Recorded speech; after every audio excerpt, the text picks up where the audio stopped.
Hello, my name is Halo 3 EOD, and I hate OneDrive. I hate having to pay for it just for them to delete everything because my storage is full. That's why I wanted to build a computer as a home server.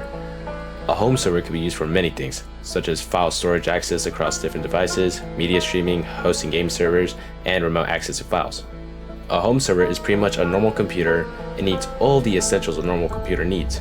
A graphics processing unit for transcoding videos and potential local AI usage, a central processing unit to manage everything, a power supply to give everything power, lots of random access memory to hold data that's needed immediately, a motherboard to connect everything together, lots of storage to store everything, and a case to keep everything protected.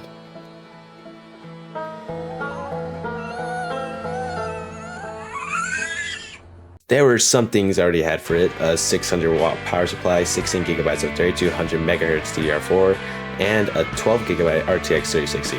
I was missing a motherboard, a CPU, a case, and storage. To get some storage for the home server, I indulged in the act of shucking, which is tearing down devices to get hard drives at a cheaper price. The two devices I tore apart was an all-in-one Acer desktop and an Xbox One that was manufactured in 2014. I got two 500GB SATA hard disk drives.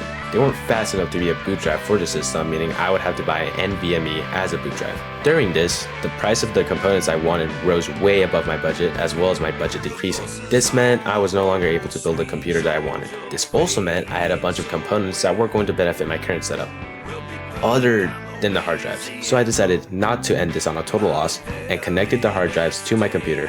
But of course, most successes have problems before you actually get to them. While connecting the last hard drive to my computer, I accidentally loosened the power connection to my graphics card. When it would go under load, it wouldn't receive enough power for it to run safely, so it would turn the displays off and then turn the fans to its max as a way to protect itself from damaging itself. At first, I thought this was an issue with the hard drive, but after disconnecting it, the problem persisted until I remembered.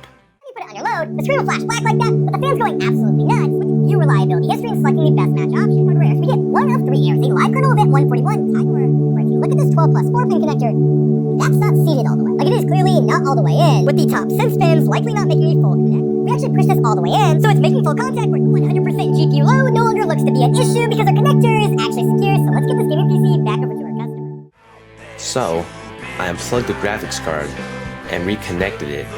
Lo and behold, the problem went away.